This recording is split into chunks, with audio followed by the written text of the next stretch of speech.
Lymphedema is an impairment of the lymphatic system. So this can be due to infection causing that inflammation, pumping being diminished, or age can contribute to lymph transport capacity being inadequate or lymph vessels deteriorating.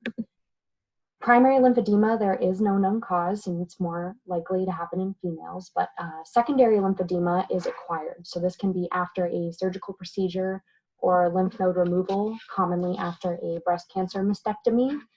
And this is when there's lymph backup after that removal. So this can also happen anytime after a surgical procedure. So days, weeks, months, years.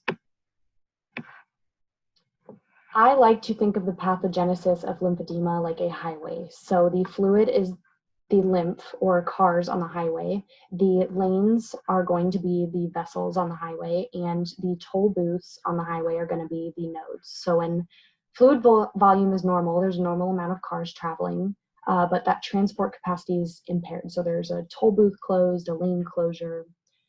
When fluid volume is increased and transport capacity is impaired, that is when there are even more cars on that highway, and so more lymph, and there's a toll booth closed or a lymph node closed or vessel damage. So this creates a backup or a traffic jam in the lymphatic system. Stage 1, this is just individuals at risk, and here you want to prevent progression of lymphedema. At stage 1, this is when chronic inflammation begins. So you'll start to see pitting edema and tissue fibrosis begins. However, this can be reversible with elevation of the limb. Stage 2, this is where you see non-pitting edema. So you see start to see skin thickening, fibrosis, you see large limb girth, and it's irreversible. At stage 3, the fibrosis, scarring, skin thickening is just increased due to that chronic inflammation progressing, and the edema is still non-pitting. So here you can see a good example of stage 1 at risk, stage 2 chronic inflammation, stage 3, and stage 4 being the most drastic. Early signs and symptoms include numbness, aching pain, skin tightness, and a decreased range of motion with certain activities. So making a fist, kicking a soccer ball, daily normal function.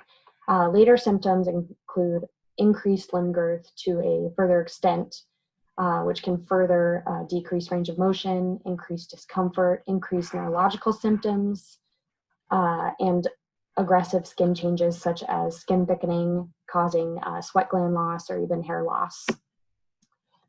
Venous Doppler study and MRIs are used to look at the liquids in the body or produce images. However, CT scans are used most often because they use X-ray techniques to produce detailed cross-sectional images of structures in the body and can actually reveal those lymph vessel blockages.